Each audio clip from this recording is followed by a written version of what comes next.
Hello friends, मैं शिवशंकर शर्मा और दीक्षा academy मेरा यूट्यूब चैनल में आप सभी मित्रों का फिर से स्वागत है। आज हम 8th क्लास का ज्योग्राफी का 14 चैप्टर करने वाले हैं जिसका नाम है रिसोर्स। तो बहुत ही इंपॉर्टेंट चैप्टर है। अगर आपने पहले के वीडियो नहीं देखे हैं, 8th क्लास के बहुत सारे वीडियो बना रखे हैं मैथ, साइंस और एसएसटी के, तो आप आई बटन को टैप कीजिए, चैनल को सब्सक्राइब कीजिए और वीडियो के लास्ट में सब्सक्राइब कर सकते हैं आप टैप बटन से। तो सब्सक्राइब करके सभी इंपॉर्टेंट वीडियोस का फ़ायदा उठाएं। तो चलिए स्टार्ट करते हैं विदाउट वेस्टिंग अवर टाइम। तो सबसे पहले ज्योग्राफी में क्या है, पहले देखो रिसोर्स जो चैप्टर होता है उसका मतलब समझो। रिसोर्स को हिंदी में बोलते हैं संसाधन। संसाधन का क्या मतलब हो गया, ऐसी चीजें जो हमारे रोजमर्रा के जीवन में काम आती हैं वो हमारे संसाधन हो गए। ठीक है, अब वो दो तरह के हो सकते हैं, एक तो नेचुरल और एक आर्टिफिशियल। ठीक है, नेचुरल जो प्रकृति में बने बनाए मिल जाते हैं, आर्टिफिशियल जो हम बनाते हैं। तो ये सारे रिसोर्सेज हो गए। जैसे हमें दिल्ली जाना है तो ट्रेन में बैठ के जाएंगे, वो एक आर्टिफिशियल रिसोर्स हो गया। हम सांस ले रहे हैं, ऑक्सीजन आ रही है हमारे अंदर, तो वो नेचुरल रिसोर्स हो गया। ठीक है, इस तरह से रिसोर्स होते हैं तो जिनके बारे में हम डिटेल से पढ़ेंगे। सबसे पहले लर्निंग आउटकम्स पढ़ने के बाद क्या दिमाग में आना चाहिए, justify judicious use of natural resource such as water, soil, forest etcetera to maintain development in all area. ये बोल रहा है कि भाई जस्टिफाई करो जुडिशियस यूज ऑफ, मतलब एक न्यायिक यूज, मतलब ऐसे नहीं कि आप आंख बंद करके यूज करते ही जा रहे हो, मतलब एक रूटीन के हिसाब से जितनी जरूरत है उतना ही यूज करो। किसको, नेचुरल रिसोर्सेज को। किस तरह के नेचुरल रिसोर्स, जैसे पानी हो गया, मिट्टी हो गई और जंगल हो गए। इन सभी नेचुरल रिसोर्स का जितना जरूरत है उस जरूरत के हिसाब से ही इनको यूज करो। रिकॉल में क्या बता रहे हैं, एप्लीकेशन स्किल्स किस तरह की। Sneha was very confuse, Sneha बहुत कंफ्यूज है।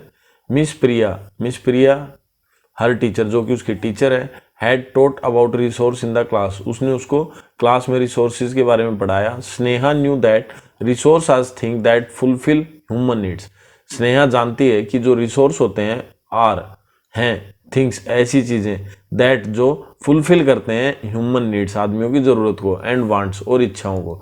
The teachers had asked everyone, teacher पूछता है हर किसी से, asked everyone in the class के अंदर, टू मेक अ लिस्ट, की लिस्ट बनाओ, ऑफ रिसोर्सेज की, दे यूज्ड एवरी डे, जो वो रोज यूज करते हैं।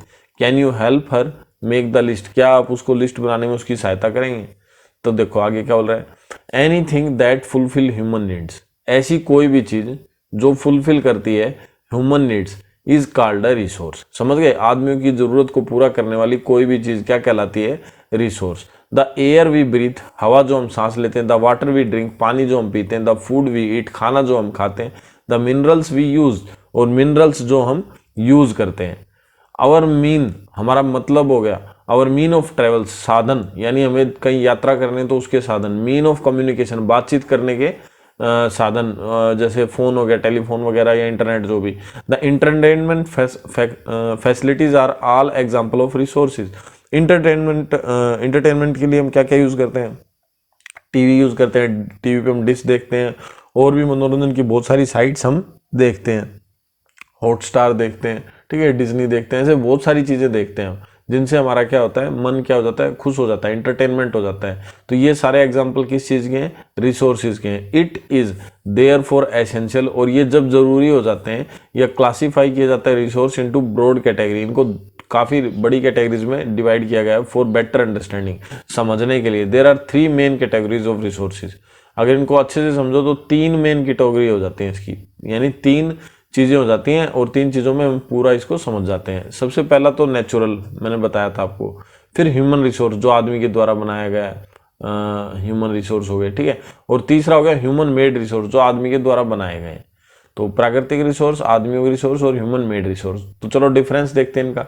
नेचुरल रिसोर्स में क्या बोल रहा है, these are the resource that are derived from the nature, ये हमें सीधे कहां से मिले, प्राकृतिक से मिले। And are used for a variety of purpose, और काफी अलग अलग पर्पस के लिए यूज किए जाते हैं। Sun, science, air, water, soil, plants, animals, and जैसे सूरज की धूप, हवा, पानी, मिट्टी, पेड़ पौधे, जानवर और minerals are example of natural resource. ये सारे क्या हैं, नेचुरल रिसोर्स के example. These resource are further classified into different category, और फिर इन रिसोर्स को भी आगे दो कैटेगरीज में डिवाइड किया गया है। ठीक है, नेचुरल रिसोर्स को, पहली क्या है बायोटिक और दूसरी एबायोटिक रिसोर्स। ठीक है, तो biotic resource are those resource that are derived from the living things, जो जिंदा चीजों से बनते हैं, जैसे wood, crop, meat, leather and medicine from plant and animals. ठीक है, फिर abiotic resource on the other hand are those resource that are derived from the non living thing, जो बिना जिंदा चीजों से बनी है, minerals, rock, sand, clay, water and air, हवा, पानी, मिनरल्स, पत्थर, मिट्टी, कीचड़, इनसे जो बनी है वो अबायोटिक। बायोटिक जिंदा, अबायोटिक निर्जीव। एबिक्वाइटियस एंड लोकलाइज रिसोर्स, तो एबिक्वाइटियस और लोकलाइज रिसोर्स का क्या मतलब हो गया, हमारे देसी resource. Ubiquitous resource are those resource that are found everywhere, जो हर कहीं पाए जाते हैं। ठीक है, जैसे हवा में, पानी में, लैंड में, सनलाइट में। While localise resource are found in the specific place, और लोकल जो होते हैं, लोकल रिसोर्स जो होते हैं वो कहीं स्पेशल किसी एक स्थान पे मिलते हैं, जैसे पेट्रोलियम, कोल एंड मिनरल्स। ठीक है, बॉम्बे आई में पेट्रोलियम मिला हुआ है। Petroleum is found only a few places, तो पेट्रोल कहाँ पे मिला है, कुछ ही स्थानों पर मिला है, अ फ्यू प्लेसेस। फिर renewable and non renewable resource. Renewable और नॉन रिन्यूएबल रिसोर्सेज का क्या मतलब होता है, रिन्यूएबल जो दोबारा से नए किए जा सके, और नॉन रिन्यूएबल जिनको एक बार यूज कर लिया तो दोबारा यूज नहीं होते। समझ गए, रिन्यूएबल का क्या मतलब हो गया, यूज करने के बाद वापस से उनको यूज करने के लायक बनाया जा सके। तो देखो समझते हैं, renewable resource are resource that can be regenerated after use in a relative short span of time, छोटे समय में उसको दोबारा से बना के यूज किया जा सके। जैसे सोलर एनर्जी, देखो धूप है डेली निकलती है, ठीक है, और धूप से हम क्या करते हैं, जो सोलर प्लेट्स होती हैं उनमें एनर्जी इकट्ठी करके उनको दोबारा रात को यूज कर सकते हैं। एयर एंड वाटर, हवा और पानी। Plants, animals and human beings are also renewable resources, पेड़ पौधे और जानवर भी क्या है, रिन्यूएबल रिसोर्सेज हैं। फिर नॉन रिन्यूएबल, अब ये तो देखो ये तो सारे हो गए रिन्यूएबल रिसोर्सेज, यानी जो दोबारा से किए जाते हैं, जैसे पेड़ पौधे हम दोबारा लगा सकते हैं, जानवरों को ब्रीडिंग से और पैदा कर सकते हैं। ठीक है, और खराब पानी को ट्रीटमेंट प्लांट लगा के सही किया जा सकता है। फिर आ जाता है हमारा नॉन रिन्यूएबल। नॉन रिन्यूएबल यानी जो दोबारा रिन्यू नहीं हो सकते, नए नहीं हो सकते, तो उनके लिए हमें क्या करना चाहिए, are the one that take millions of year to generate and do not reappear during the life span of human beings, जिन्हें बनने में सदियों लग जाती हैं, बहुत सारे साल लग जाते हैं, और जिन्हें आदमी बार बार नहीं बना सकता, जिसका एग्जाम्पल दे दिया coal, petroleum, natural gas etcetera. It should be keep in mind, ऐसा दिमाग में रखो दैट कि non renewable resources are limited, ये लिमिटेड है, and therefore they must be used carefully and judiciously, इसीलिए ऐसा कहा गया है कि इनका यूज ध्यान से और कम करना चाहिए। समझ गए। अब देखो फैक्ट फाइल में कुछ बता रखा है, recent satellite data indicate that the world oil resource are likely to finish by the end of this century. बोल रहे हैं इस शताब्दी के अंत तक, शताब्दी में होते हैं 100 साल, यानी इन 100 सालों के अंत तक जितने भी पेट्रोल और कोल के वो हैं रिसोर्स हैं, वो सारे क्या हो जाएंगे, खत्म हो जाएंगे। फिर आ रहा है हमारा एक्चुअल एंड पोटेंशियल रिसोर्स, वास्तविक और क्षमता वाले रिसोर्स। एक्चुअल रिसोर्स में क्या आता है, those resources whose localized and quantity are known and we have the technology to exploit and use them। ठीक है, वो resources जो जिनकी क्वांटिटी हम जानते हैं और जिनकी टेक्नोलॉजी या जिनको निकालने का तरीका हम जानते हैं। मिनरल्स डिपॉजिट ऑफ द छोटा नागपुर प्लेटिट्यूड, जैसे अभी छोटा नागपुर प्लेटिट्यूड में मिनरल्स जो होते हैं उनको कैसे निकाला जाता है वो हम जानते हैं। फिर पोटेंशियल रिसोर्स, पोटेंशियल का मतलब होता है क्षमता, are those resource which are known to us but we do not have sufficient knowledge or the technology to exploit them। हमारे पास sufficient knowledge नहीं है या फिर टेक्नोलॉजी नहीं है क्या करने की, उनको निकालने की एट प्रेजेंट। जैसे minerals located under the thick ice cover in Antarctica, Antarctica की जो मोटी आइस की परत है वहां से मिनरल्स को कैसे निकाल के लाया जाए। हाउएवर फिर भी we may be able to utilise these in future when we develop more advance technology, लेकिन जब हम फ्यूचर में और ज़्यादा एडवांस टेक्नोलॉजी डेवलप कर लेंगे तो शायद उनको भी निकालने की क्षमता हमारी बढ़ जाएगी। फिर आगे बोल रहे हैं ह्यूमन रिसोर्स। ह्यूमन रिसोर्स में बोल रहे हैं the great and most important resource of our country is people. Educated and skilled people help in the rapid development of country. पढ़े लिखे आदमी देश को जल्दी से डेवलप करने के लिए मतलब कोशिश करते हैं। The people of such countries have the ability to add value of raw resources and convert them into useful resources. ठीक है, कच्चे माल को उनको कन्वर्ट करके और यूजफुल रिसोर्सेज में बदला जाता है। Some countries despite having a large population are not developed. कुछ देशों की जनसंख्या तो बहुत ज़्यादा है लेकिन अच्छे से डेवलप नहीं है। The things here lack education, lack माने होती है कमी, जहाँ पे पढ़ाई की कमी हो, और टेक्निकल नोन हाउ, और मतलब टेक्निकली उन्हें पता नहीं होता है, are there for not very productive, तो वो प्रोडक्टिव नहीं होता। These countries lag in development, तो ये कंट्रीज मतलब क्या रह जाती है, पीछे रह जाती है थोड़ी डेवलपमेंट में। State whether the following statement are true और false. Petroleum is a renewable resource, तो पेट्रोलियम रिन्यूएबल रिसोर्स नहीं है क्योंकि इसको बनने में बहुत साल लगते हैं, इतनी जल्दी हम इसको नहीं बना सकते। फिर potential resource are resource that are we using today, और पोटेंशियल रिसोर्स वो रिसोर्स हैं जिन्हें हम आज यूज कर रहे हैं। ठीक है, तो ह्यूमन मेड रिसोर्स, अब देखो आदमियों के द्वारा पोटेंशियल रिसोर्स कौन से होते हैं, जो आगे हम फ्यूचर में मतलब हमारी क्षमता हो जाएगी कि हम उनको ढूंढ के निकाल लेंगे, तो ये भी रॉन्ग है। ठीक है, ह्यूमन मेड रिसोर्स कौन से होते हैं भाई, आदमी जिन रिसोर्सेज को बनाता है वो कौन से होते हैं, human made resource are those ones that created by human using their knowledge and expertise. ठीक है भाई, ह्यूमन मेड रिसोर्स वो रिसोर्स होते हैं जो अपनी नॉलेज के बेस पे वो बना लेता है। जैसे एग्जांपल में दे रखा है मशीनें, railway, road, ship etcetera. Each resource that has been mentioned above may fall into more than one categories, ये एक से ज्यादा कैटेगरीज में भी डिवाइड किए जा सकते हैं। फॉर एग्जांपल जैसे forest could be classified as A biotic और रिन्यूएबल। ठीक है, बायोटिक और रिन्यूएबल, नॉन रिन्यूएबल एनर्जी में इसको डिवाइड किया था हमने जंगलों को। ठीक है, और localised and actual resource and petroleum could be classified as A biotic, non renewable, actual and localised resource are sometime describe on the other way too. इसी तरह से रिसोर्स के भी काफ़ी दूसरे वे हो सकते हैं एक्सप्लेन करने के लिए। जैसे crops are also called agriculture resource, while coal, petroleum and natural gas are also called energy resource. समझ गए, इनको हम एग्रीकल्चर रिसोर्स बोल सकते हैं और कोल, पेट्रोलियम वगैरह को एनर्जी के रिसोर्स भी बोल सकते हैं। फिर है कंजर्वेशन ऑफ रिसोर्सेज। कंजर्वेशन मतलब कि रिसोर्सेज को थोड़ा बचा के रखना। कैसे बचा के रखा जाएगा, it is a fact that population of the world is growing each year. ऐसा हम देख रहे हैं कि वो जनसंख्या है जो पूरे वर्ल्ड की, वो हर साल बढ़ती जा रही है। विद मोर पीपल, ज्यादा आदमियों के साथ, the demand of all kind of resource keep, तो डिमांड जो है हर तरह के रिसोर्स की वो भी बढ़ेगी। Multiplying at a rapid rate, और वो रैपिड रेट यानी स्पीड से बढ़ती जाएगी।